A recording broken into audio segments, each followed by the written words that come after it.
Good morning, and welcome to Ananda Bangalore, our Sunday Satsang. Let's begin with a prayer.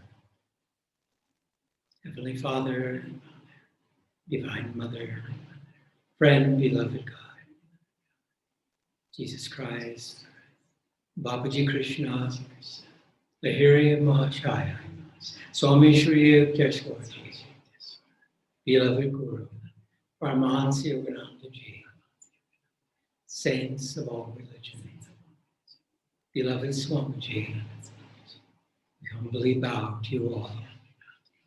Divine Mother, Blessed Master, come to us now. Fill our hearts and minds, fill our souls with thy spirit of joy. Inspire us to act as your instruments, to share your love, to share your many blessings with souls everywhere. Fill this world with thy light. Om Shanti Shanti. Well, good morning once again and happy Master's birthday. I'll begin reading from Whispers from Eternity by Paramahansa Yogananda, entitled Demand for the Opening of the Spiritual Eye to Find God in Everything.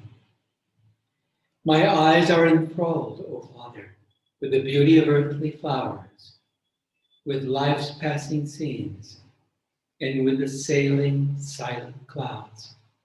Everywhere, all I see hints at thy hidden presence. Open that eye in me which sees only thee. With that gaze may I behold thee above, beneath, all around, within and outside me. Teach me in all things to see only thee.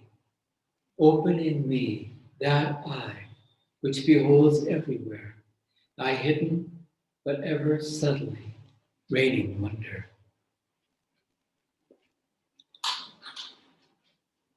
And from Swami Kriyananda's The New Path, this is drawn from the chapter entitled Paramahansa Yogananda.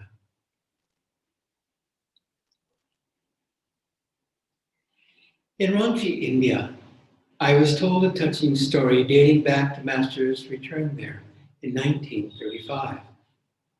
It seems that an anniversary banquet was planned at his school. Someone was needed to preside over the function and give it official standing. The name of Guru Das Banerjee, a prominent judge, was recommended. Widely esteemed, this man was, everyone agreed, the best possible choice. Master went to invite him. What was Master's surprise then when the judge coldly refused to come? He knew all about India's so-called holy men, he said. He was looking at a typical example of them right before him. They were insincere, after people's money, a drain on the community. He had no patience with them, nor time to speak for their worthless causes. Master, though astonished by this reception, was unruffled by it. As he often told us, praise cannot make me any better, nor blame any worse. I am what I am before my conscience and God. After hearing the judge out, he replied in a friendly tone, well, perhaps you'll reconsider. We should be greatly honored if you would come. The principal of the local school, meanwhile, agreed to preside in the judge's stead. When everyone had assembled for the banquet that evening, and the affair was about to begin, a car drove up. Out stepped the caustic judge. Since Guru Das Banerjee was such a prominent figure in those parts, the school principal readily offered his own place to him. After the banquet, there were several preliminary reports. One dealt with the school's growth and with numbers of students who had gone on after graduation to become monks and religious teachers. If this present trend continues, the report read, soon all of India will be covered with our graduates spreading the ancient wisdom of our land. Then came the judge's turn to speak. Rising, he said, "Today is one of the happiest days of my life. This morning, your Swami Yogananda came to visit me. I felt great joy on beholding him, but I decided to test him and see whether he was really as good a man as he looked. I spoke to him as rudely as I knew how, yet he remained so calm and answered me so kindly that I tell you in all sincerity, he passed my test better than I would have imagined possible. And I will tell you something more. Never mind the numbers of your graduates who are becoming monks. India has many monks, but if you can produce even one man such as this, not your school only, nor only our city, but our whole country will be glorified."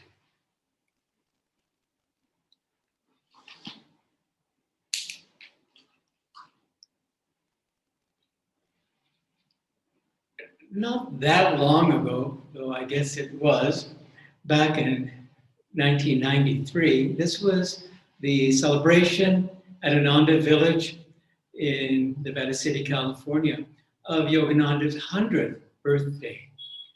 And Swami Kriyananda was there, and he invited a number of disciples, including Hari Krishna Ghosh, Yogananda's nephew.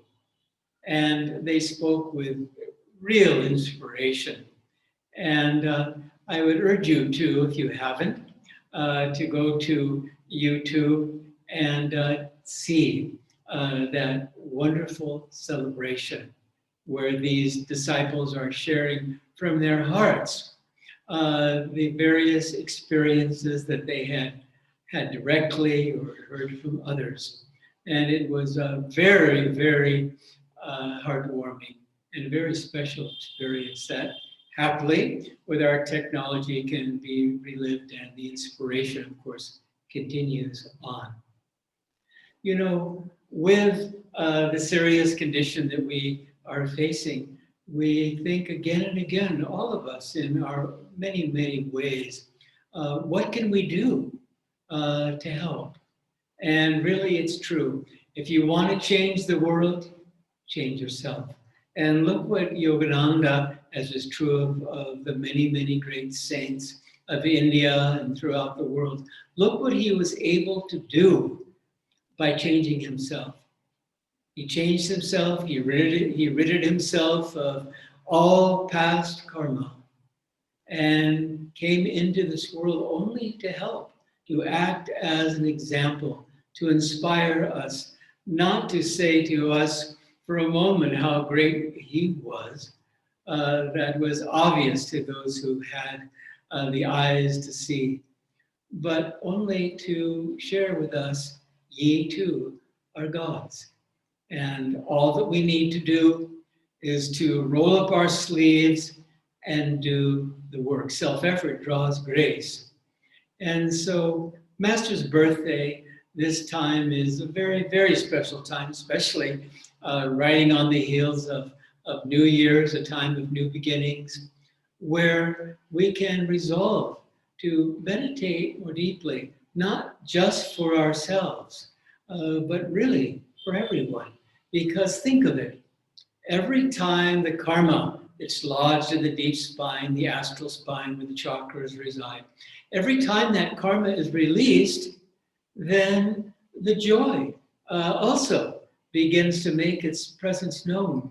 And that joy not only is inspiration for us and for others, but it's very, very practical.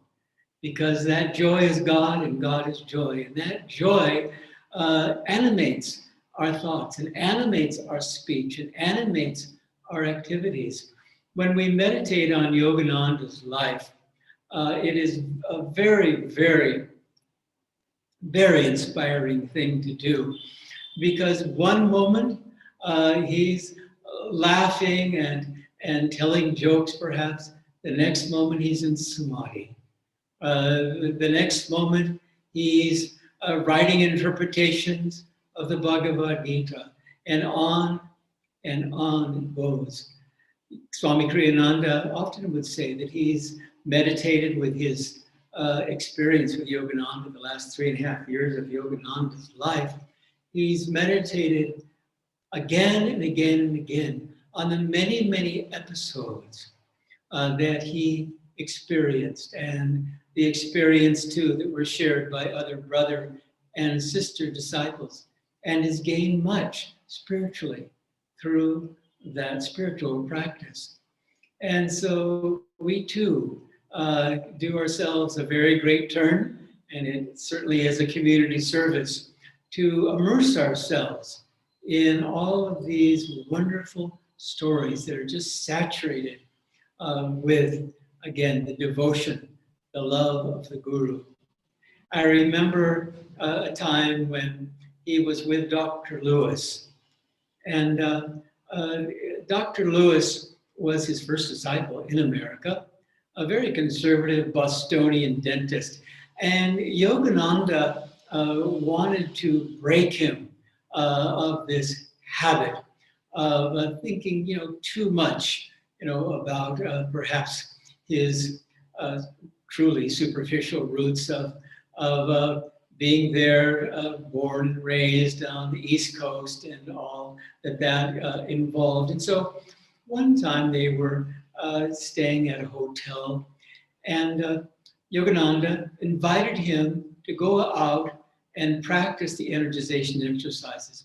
Well, Dr. Lewis wasn't all that keen on that. It would have been fine if they had practiced the exercises in the privacy of their own room, but Yogananda wanted to go outside where they would be viewed publicly. And so Dr. Lewis immediately began to be a bit embarrassed, but it was only compounded when Yogananda, in teaching him a needed lesson to free himself of these false notions and so forth of what he was, again, a conservative Bostonian dentist. They were practicing energization exercises, and a policeman walked by. And so Yogananda very, very hastily hid behind a pillar.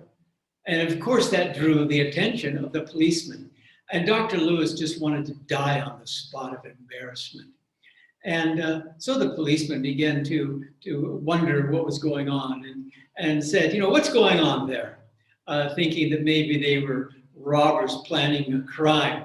And so Yogananda stepped outside behind the pillar in full view of the policeman and said, "Oh, nothing, master." And he demonstrated a few of the exercises in hope of a reprieve.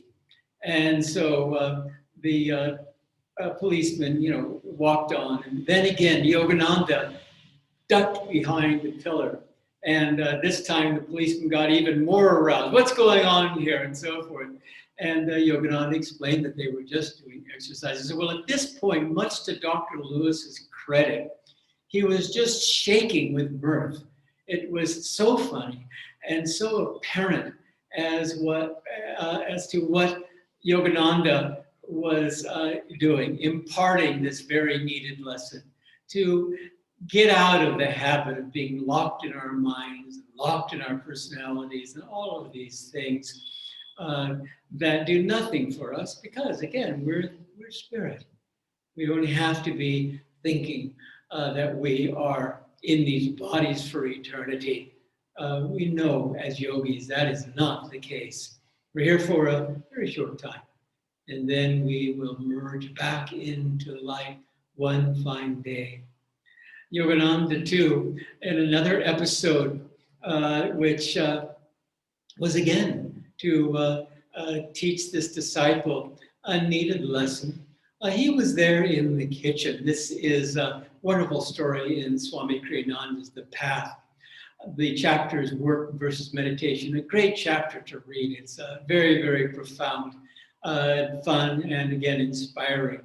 And so Yogananda was cooking. And so the sister disciple was there sitting and thought, well, she wasn't doing anything, so she would sit up and stand up rather and help wash the dishes. Well, when Yogananda glanced and saw what she was doing,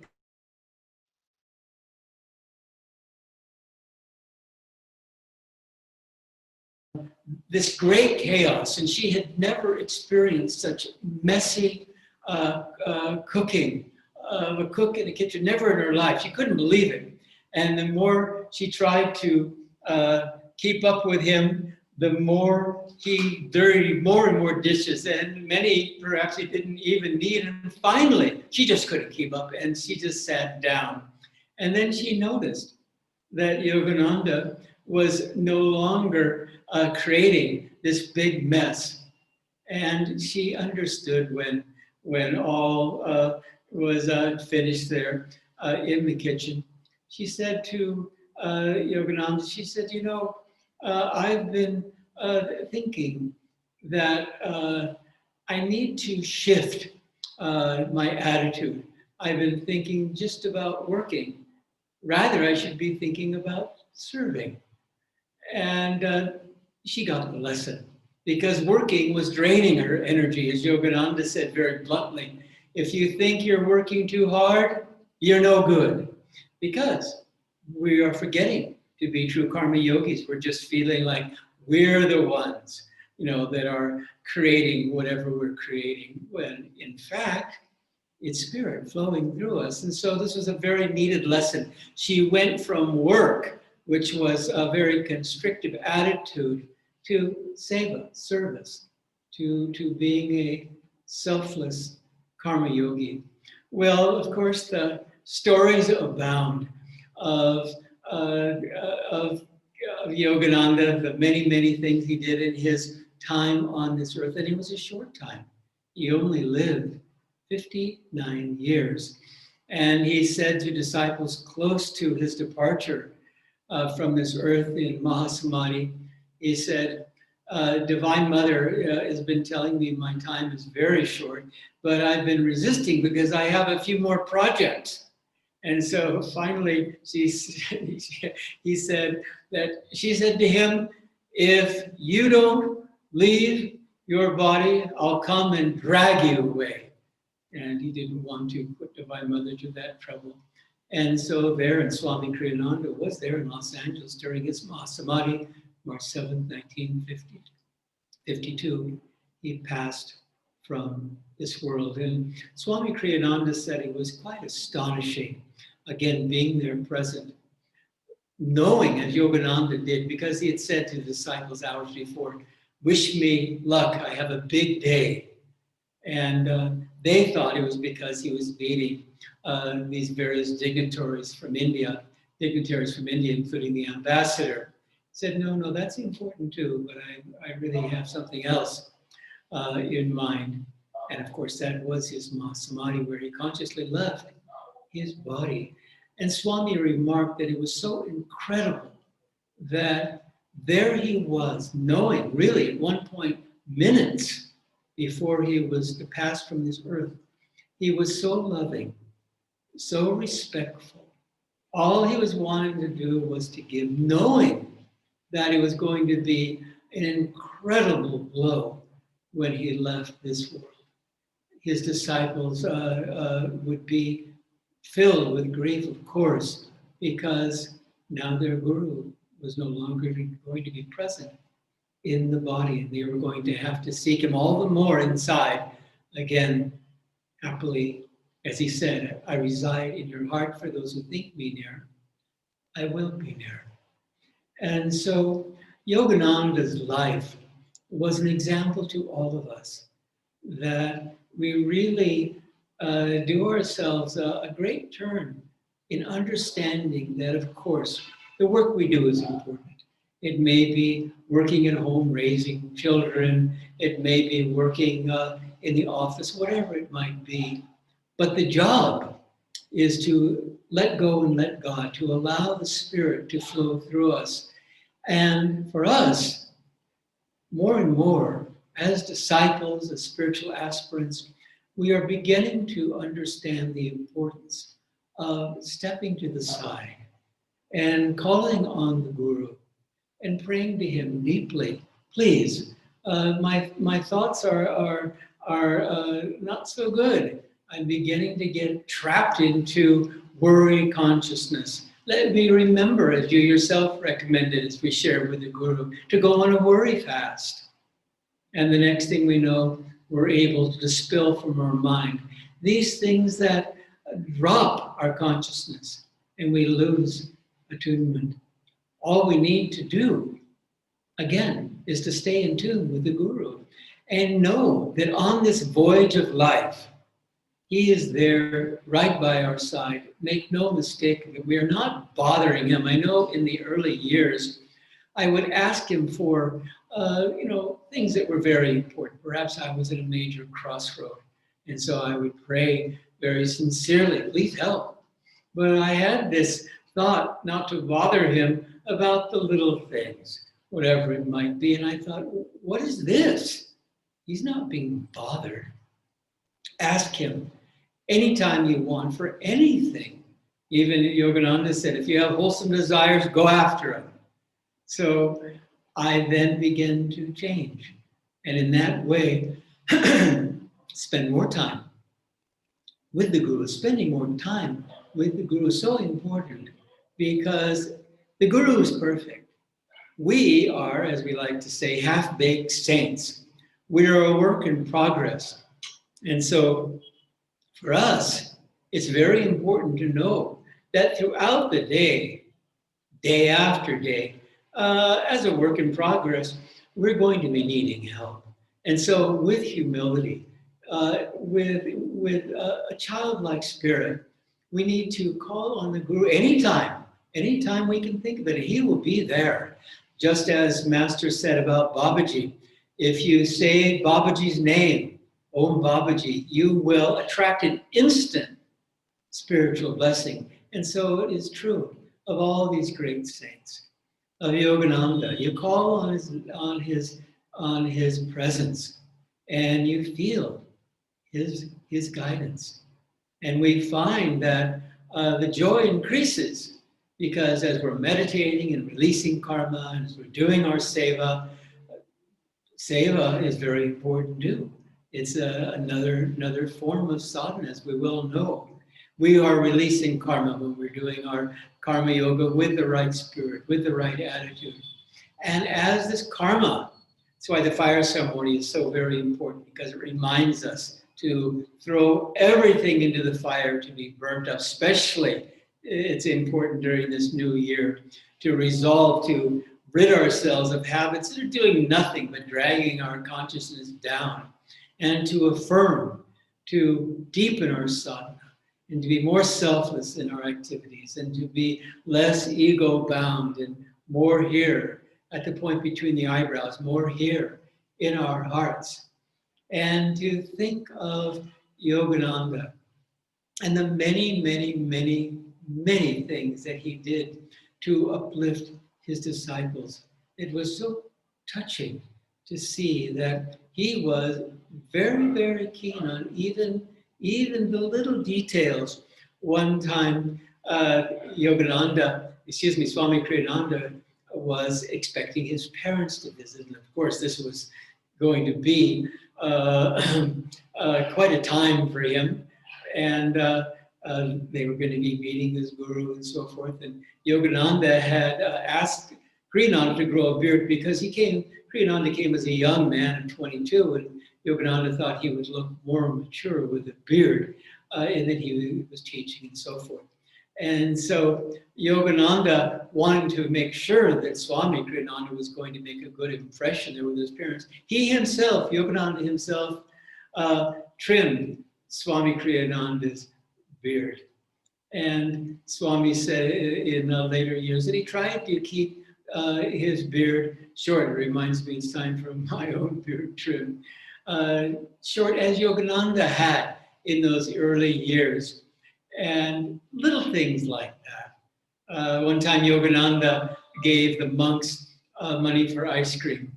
And so Swami Kriyananda kept the $1 that Yogananda had touched and blessed, put it in his own pocket, and then produced one of his own dollars to pay for the ice cream because he wanted to keep even a dollar bill.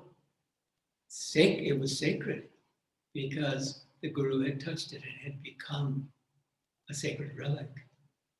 And so with Yogananda's birthday, let us celebrate not only with gratitude that we have been given the blessing, and again, it's a blessing we can't even fathom right now in our present state of consciousness, the blessing of having a Guru in our lives to guide us to freedom, but that we also, as we are proceeding along the path and growing and doing all that we can to open our hearts and to open our minds, we too simultaneously can do what we can to help others.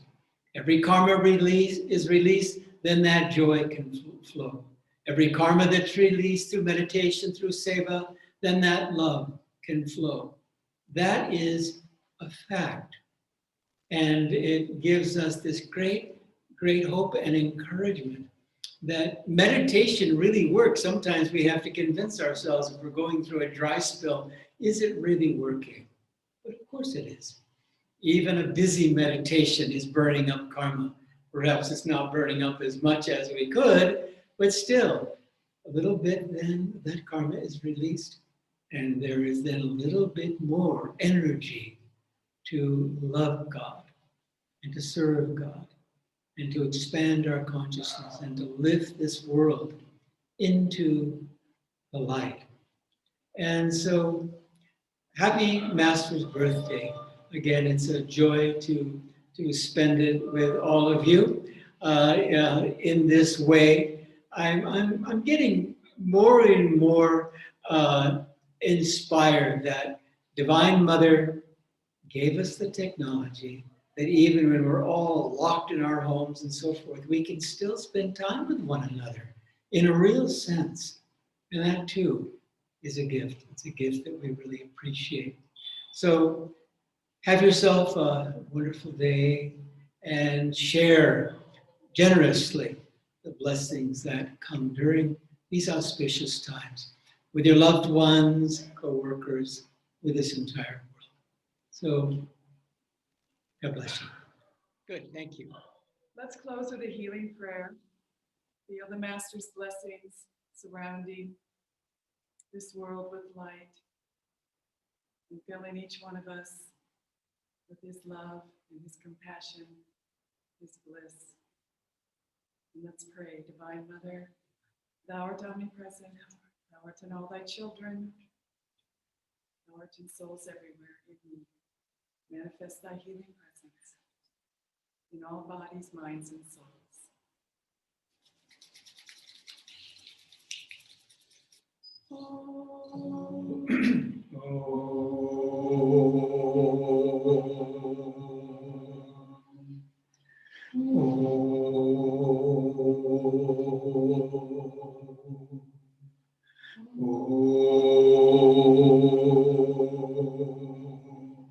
Shanti, Shanti, Shanti. Amen. So we give our love to all of you. Okay. Have a wonderful Thank you. Happy New Year again. Happy New Year. Master's birthday. Happy New Year. Happy Master's birthday. Happy New Year. God bless. We'll be back soon.